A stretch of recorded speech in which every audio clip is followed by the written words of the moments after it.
Gilbert'sProHardware.com and Gilbert's Pro Hardware in St. Clair Shores, Michigan, to show you how to make a cheap, inexpensive, perfect flagpole spinner for your flag so it doesn't get tangled on the pole in front of the house.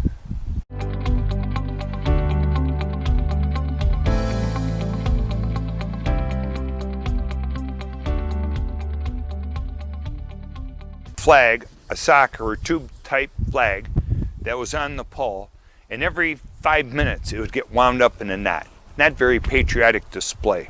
I'd look for a piece of PVC that would fit loosely around my flagpole.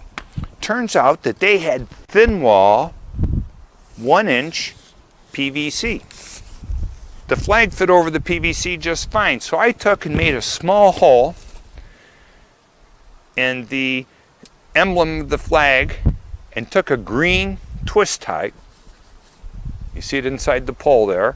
So I only have one cheesy little green twist tie holding my flag to the PVC, and I put it on the flagpole, and you can see it spins nice and loose, and it's only attached at the top. The wind has yet to cause this to bunch up. It's way so it could spin freely. So I had a little spacer. Now I could have used anything.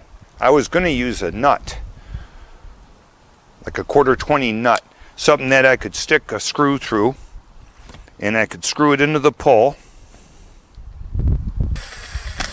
And because I had two, I did both sides. So here it is. The spacers are on, they don't spin, and the pipe can spin freely. This flag has not caught on this pole since then. Keep Old Glory waving proudly for MrHardware.com.